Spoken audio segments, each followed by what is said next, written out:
안녕하세요. 글로벌 모터즈의 성상현 기자입니다. 오늘 제가 지금 밖에 비도 오고 그래서 사무실에서 여러분들을 찾아뵙게 됐습니다. 오늘 좀 해볼 얘기는 최근에 화물차의 판스프링이 좀 문제가 많이 되고 있는데요. 지난 2018년 1월에 경기도 이천에서 도로를 달리던 자동차의 정체모를 쇳덩이가 날아들면서 차량이 파손되는 그런 사고가 있었습니다.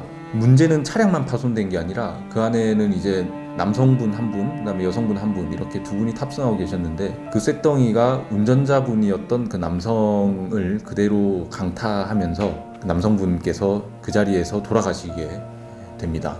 이 사건이 정말로 안타까운 것은 이 두 분이 결혼을 앞둔 예비 부부셨다는 건데요. 그 사고를 보면서 그런 생각을 해봤습니다. 그 옆에서 자신의 예비 남편이 그 쇳덩이에 맞은 그 참혹한 광경을 그 옆에서 지켜본 그 여성분의 심정은 어땠을까? 정말로 안타까운 사고인데요. 나중에 그게 쇳덩이의 정체가 이제 판스프링으로 밝혀지게 됩니다. 판스프링이라는 건 이 트럭이나 화물차의 적재함에 좀 더 이제 화물차 운전자분들께서 짐을 많이 싣기 위해서 고정을 시키는 용도로 이렇게 적재함에 꽂아 놓는 건데요. 이게 원래 목적은 그 화물 자동차의 충격을 흡수하기 위한 장치죠. 그게 여러 겹으로 이렇게 판이 이제 작은 것부터 긴 것까지 여러 겹 몇 겹 겹쳐져 가지고 이 바퀴에 올라오는 이 진동을 흡수해주는 그런 역할을 합니다. 그거를 이제 떼다가 적재함에 이제 꽂아놓고 쓰시는 건데요.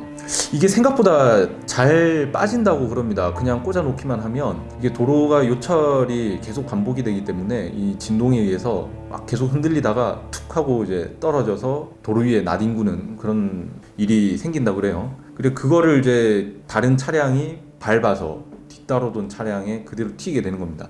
생각을 해보십시오. 고속도로는 시속 100km로 달리는 아주 빠르게 달리는 도로입니다. 속도가 굉장히 빠른 차량이 그 판스프링을 밟아서 튕겨 나온다 그러면 그 뒤에도 물론 이제 시속 100km 정도 되는 속도로 따라오겠죠, 뒷차도. 그 충격력은 정말로 어마어마할 텐데요. 이제 판스프링이 하도 이제 문제가 되니까 정부에서 드디어 단속을 하겠다라고 이제 나섰습니다. 그러니까 이번에는 화물차주분들의 모임, 화물차주분들의 이익단체인 화물연대라는 곳이 있는데요. 이제 거기서 단속을 6개월 정도 이제 미뤄달라라면서 이제 기자회견도 여시고 여차하면 파업까지도 벌 수 있다. 라고 이렇게 경고를 합니다. 그러자 국토교통부가 한 발 물러서서 내년 1월까지 그러면 단속을 유예해 주겠습니다 라고 나오면서 화물연대도 그 부분을 이제 받아들이게 된 건데요.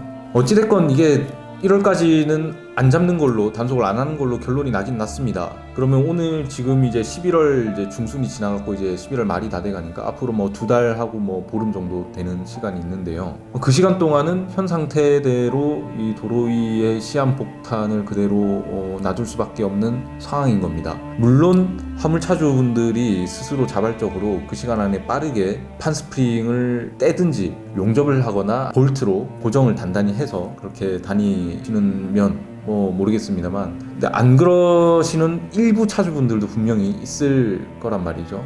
그렇다 그러면 사실 이게 내년 1월까지 단속을 미룬다라는 것도 이게 과연 국민 전체의 안전과 생명을 위해서 이게 바람직한 결론인지는 잘 판단이 서지는 않습니다.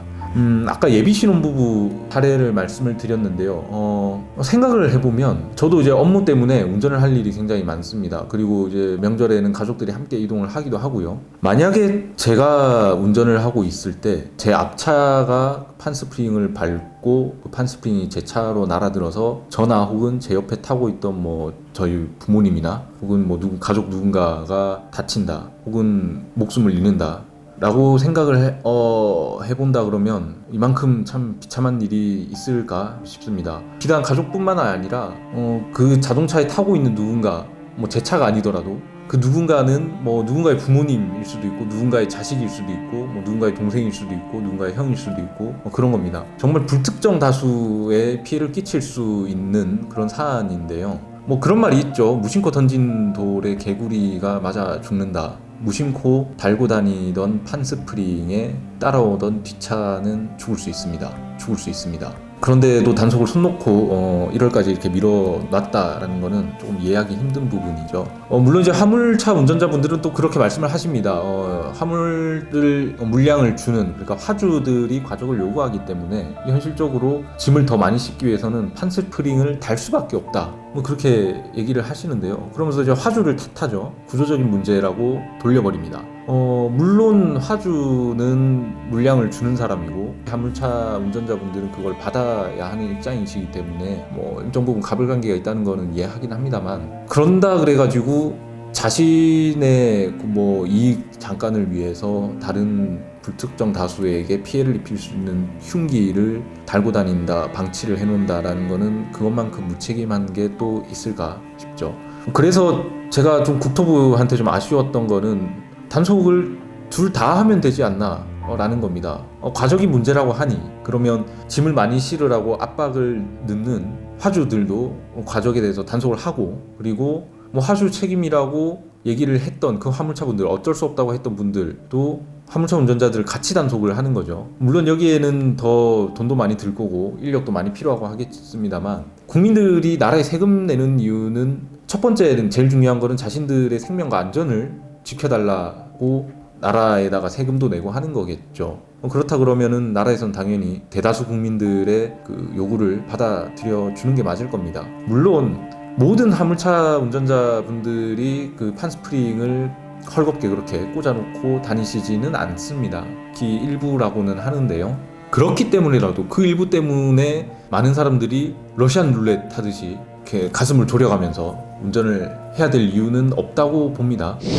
좀 더 강하게 정부에서 이 문제를 단속을 해주셨으면 좋겠고요. 첫 번째는 과적을 요구하는 화주를 단속하는 것, 그 다음 두 번째는 화물차 운전자들을 단속하는 것, 이 두 가지를 좀 같이 가져가 보면 어떨까 싶은 생각입니다. 뭐 이미 내년 1월까지는 유예를 하겠다라고 결론을 내린 상태이기 때문에 지금 다시 그거를 이제 뒤바꾸기는 힘들긴 하겠지만, 지금이라도 좀 더 강하게 현장에 좀 인력을 투입해가지고 조치를 이행하지 않는 화물차 운전자들에 대해서는 좀 적극적으로 판스프링 뭐 고정을 하든 떼든 그걸 할 수 있도록 정부에서 좀 나서 주셨으면 하는 바람입니다. 저도 운전을 하는 입장에서 이 문제를 그냥 보기만은 어려워가지고 여러분들한테 이 말씀을 좀 드려야겠다 싶어서 판스프링 얘기를 꺼내게 됐습니다. 좀 좋은 방법이 나왔으면 좋겠네요. 예, 그런 바람이고요. 그러면 저는 다음에 더 좀 좋은 콘텐츠로 여러분들을 찾아뵙도록 하겠습니다. 지금까지 글로벌 모터즈의 성상현 기자였습니다. 고맙습니다.